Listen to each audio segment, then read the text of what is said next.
Chapter 12. Impending Crash. "Hi, sleuth," a male voice called. She lowered the binoculars and turned quickly. "Ned!" she cried out.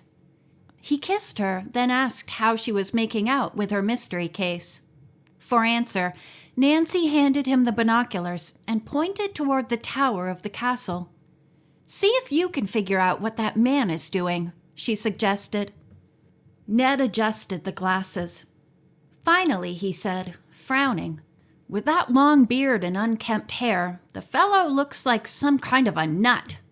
But actually, I think he's doing his own version of a wigwag. Maybe he's sending a message in code." Nancy took the glasses again and watched the strange man. He continued the same motions for another half-minute, then disappeared. "I guess he's gone inside the castle," she said. Ned took the binoculars. "Suppose I watch to see if he comes outside the castle, and if so, where he goes and what he does. Meanwhile, you bring me up to date on the news." Nancy told him about the missing Joanie Horton and her suspicion that Mrs. Horton's servants were connected with the child's disappearance. She outlined Mr. Wheeler's part in settling the Horton estate, his disappearance from the hospital, Peter Judd's story, and the mysterious men who had followed her and George. "One of them calls himself Mr. Seaman."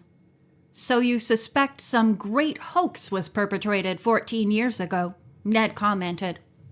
"I'd say this is a big order for us boys to deliver over a weekend, but we'll do our best." Though Nancy and Ned waited for some time, with the glasses trained on the castle, no one appeared either on the tower or the grounds. Ned grinned. "I guess that strange fellow lives there," he said. "Not too bad a place if you don't have to pay rent." "He's probably the person who warned George and me away from the castle when we swam over to it," Nancy said. "In that case, you girls shouldn't go there alone again." Nancy and Ned walked to the motel, discussing the tower signaler and wondering to whom he was sending a message. "It may or may not have anything to do with the case I'm trying to solve," Nancy remarked. "If it has," said Ned, "the receiver might be Mr. Seaman or that other man."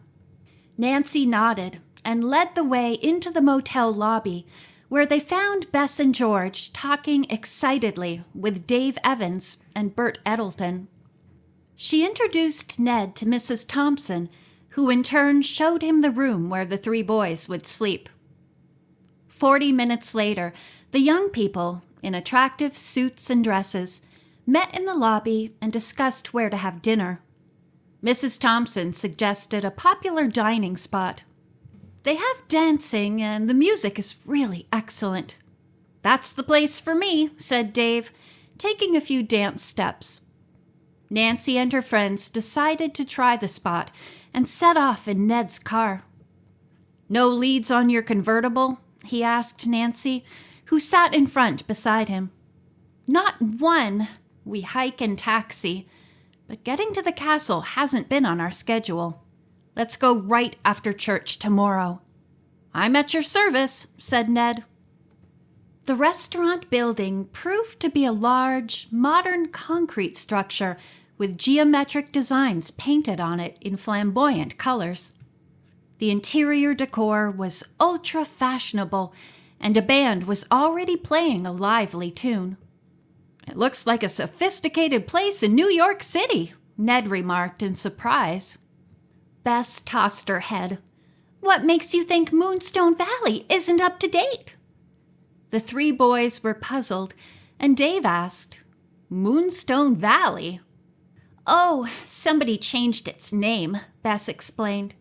"It's now called Deep River Valley, but I think Moonstone is a lot more romantic."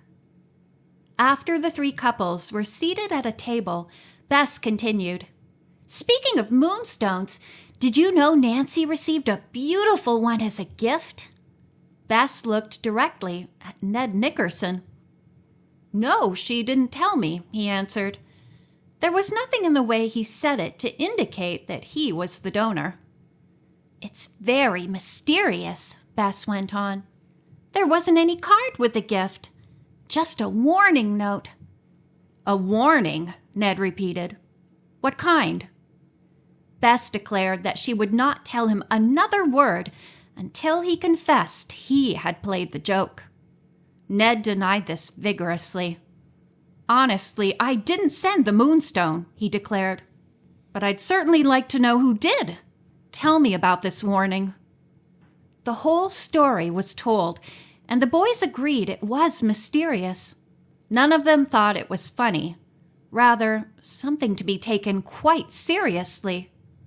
"I suppose you figure there's some connection between your Moonstone and Moonstone Valley," Bert said. "If there is, it eludes me completely," Nancy answered. "But if the sender had a joke in mind, or a warning, why didn't he send a cheap stone? This is one of the most beautiful moonstones I've ever seen. I'll show it to you." She took it from her evening purse. "Wow, what a gift!" Bert exclaimed. As a waiter came to their table, the three couples turned their attention to dinner and dancing. They spent several hours at the attractive restaurant, then left. "It's too early to go directly home," said Ned. "How about renting a speedboat if we can, and taking a cruise on the river?" Bess looked up at the sky. "What a beautiful moon!" she exclaimed. "It would be absolutely heavenly on the water. Let's do it!"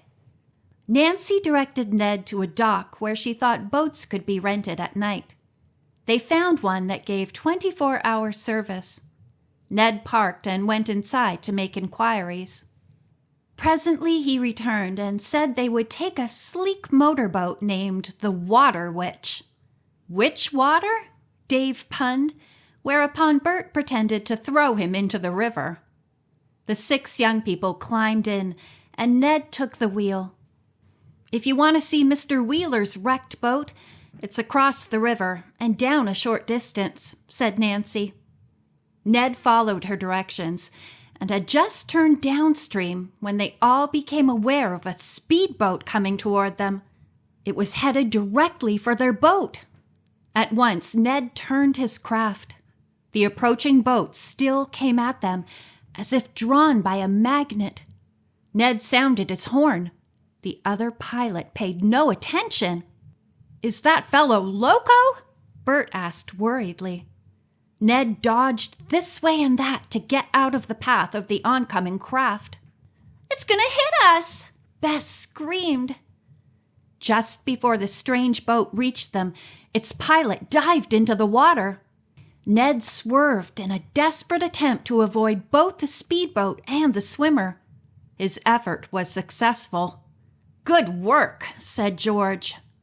Everyone looked to see what had become of the pilot who had jumped overboard. "I see him," Nancy cried out. "He's swimming toward the shore." "I guess he's safe," said Ned. "Now we'd better chase that speedboat and try to stop it before it does any damage." The race was on. Ned gave his own craft full power and little by little inched up on the pilotless boat. "I'll jump across," Bert offered, and made a flying leap. He took the wheel, which he found responded well. "There's nothing the matter with this steering mechanism.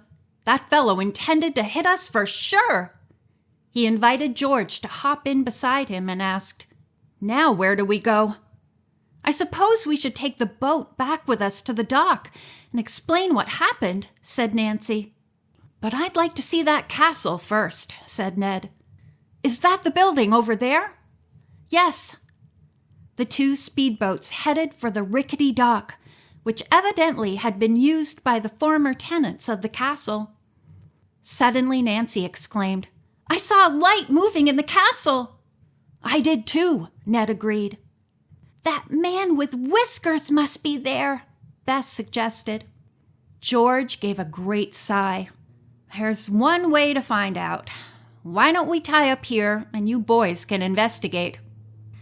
She was just about to get out of the stranger's speedboat when the group heard a shrill whistle. They turned. Coming at a fast clip was a police launch. A large searchlight pinpointed the water witch and the other craft. The young people in both boats stayed in their seats. In a few seconds, the launch pulled up alongside and stopped. The chief officer leaned over the railing and said, "So you're the ones who stole the boat." Nancy and her friends were dumbfounded. She protested firmly that they had not stolen the boat and told exactly what had happened. "Sorry, miss, but that sounds as if you're just trying to shift the blame onto somebody else." "It's the truth," Nancy insisted, and the others backed up her story. "Well, you can tell them down at headquarters," the officer said. To Bert and George, he added, "Get out and come aboard the launch." Angry but obedient, the pair climbed into the police launch. Another officer jumped aboard the stolen speedboat and sat down behind the wheel. "All set?" the chief officer asked him. "Yes, sir." The commander of the launch now turned to Ned and ordered, "You all come along with us, too." End of chapter 12.